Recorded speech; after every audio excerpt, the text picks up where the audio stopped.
Assalamualaikum warahmatullahi wabarakatuh. Perkenalkan, saya Hilya Takia dari kelas akuntansi F 2019. Di sini saya akan presentasikan proposal penelitian saya dari bab 1 sampai dengan bab 3 yang berjudul Analisis Pengendalian Internal terhadap Persediaan Barang Dagang pada Toko Grand Smart Sidoarjo.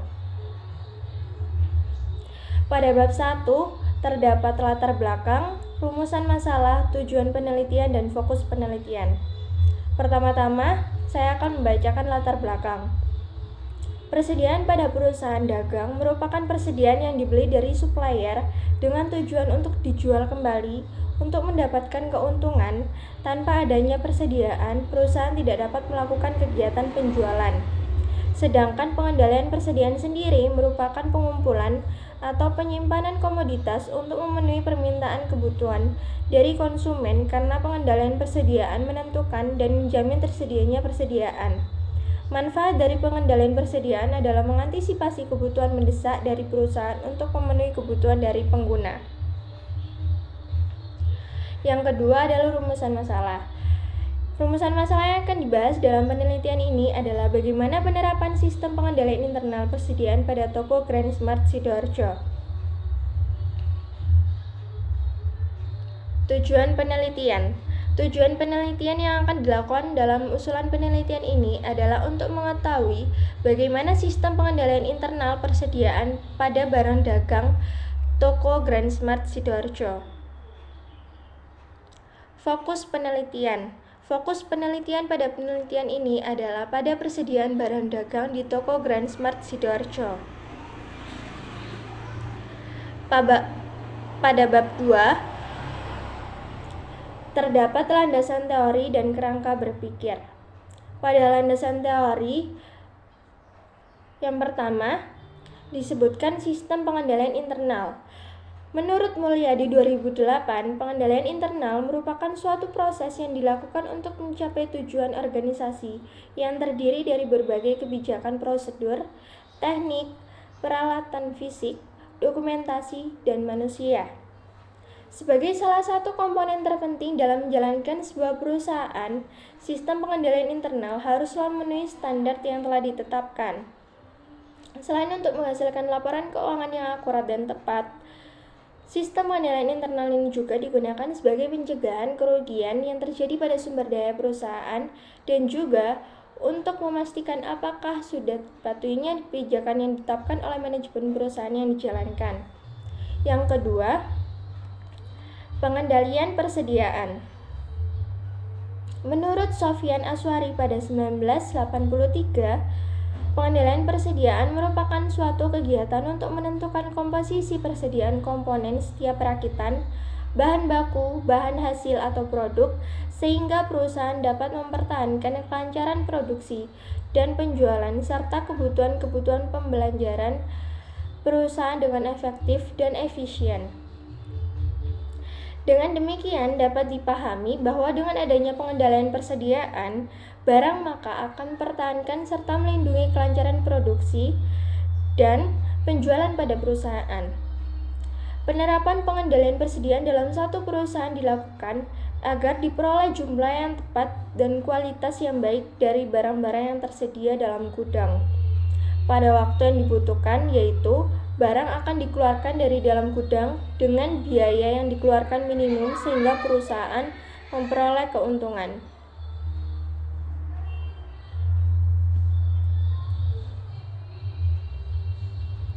Yang ketiga, persediaan barang dagang.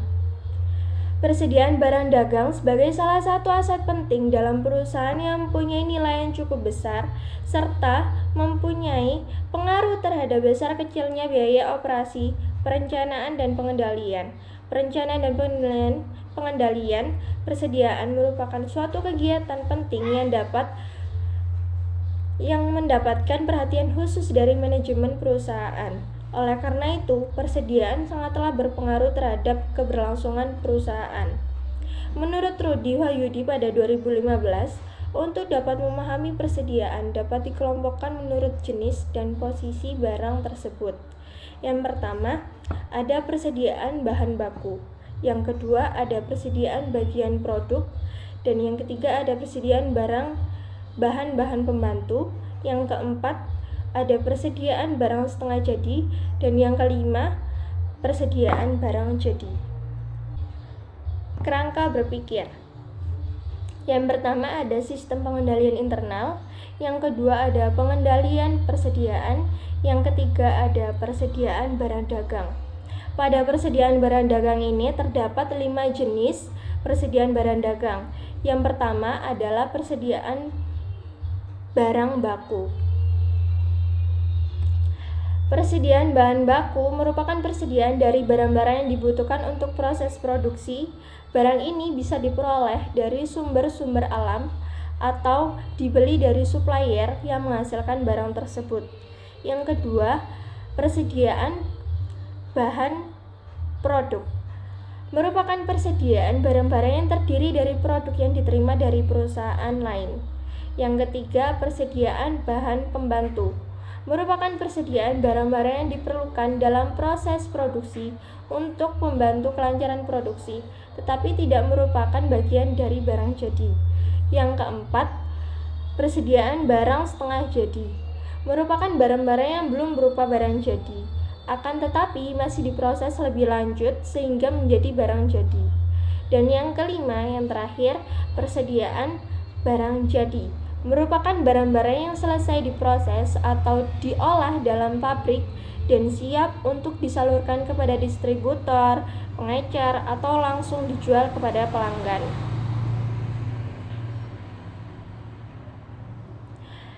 Pada bab 3 terdapat 5 pembahasan. Yang pertama adalah rancangan penelitian.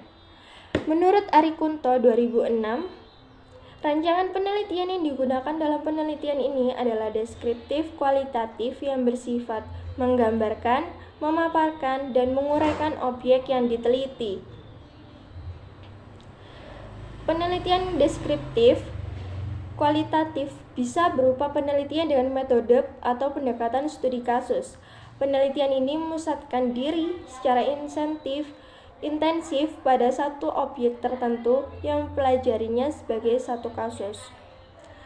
Studi kasus yang baik harusnya dilakukan secara langsung dalam kehidupan sebenarnya dari kasus yang diselidiki.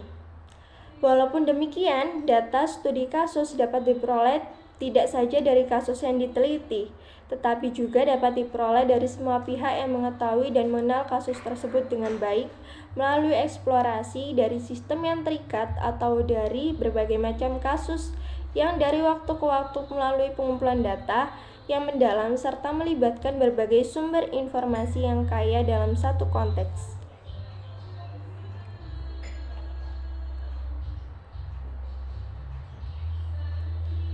Subjek dan objek penelitian. Subjek penelitian adalah target sasaran yang akan digunakan sebagai sumber dalam pengambilan data pada penelitian ini. Subjek yang akan digunakan sebagai sumber bahan dalam penelitian ini adalah kepala toko dan karyawan toko Grand Smart Sidoarjo. Objek penelitian merupakan tempat di mana data penelitian diambil. Biasanya bisa berupa kantor, instansi, atau perusahaan yang digunakan sebagai target penelitian. Pada penelitian ini, objek yang dituju yaitu toko Grand Smart Sidoarjo. Teknik pengumpulan data. Definisi pengumpulan data merupakan salah satu langkah awal yang harus ditempuh oleh seorang peneliti dalam melaksanakan sebuah penelitian. Wawancara menurut Lexi.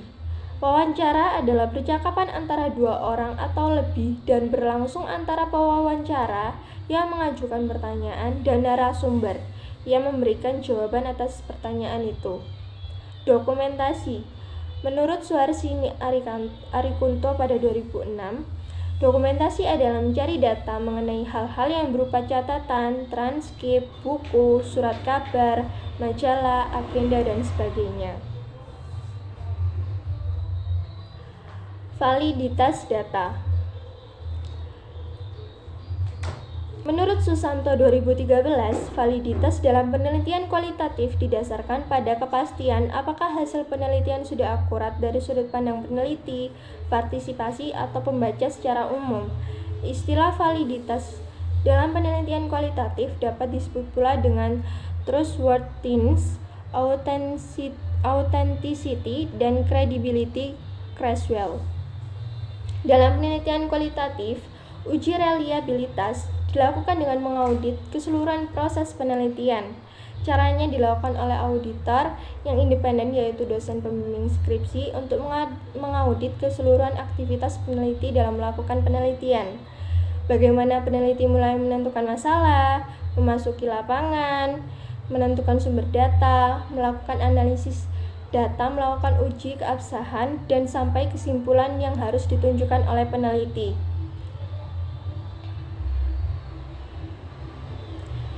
Dan yang terakhir, teknik analisis data. Teknik analisis data menurut Sugiono pada tahun 2018 adalah proses mencari dan menyusun secara sistematis data yang diperoleh dari hasil wawancara, catatan lapangan, dan dokumentasi.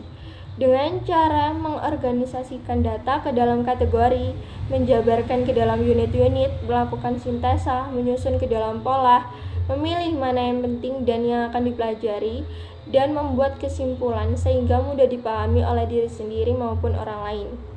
Dalam penelitian ini, peneliti menggunakan teknik analisis data taksonomi yang digunakan untuk menganalisis makna yang terkandung dalam setiap domain yang menjadi fokus penelitian.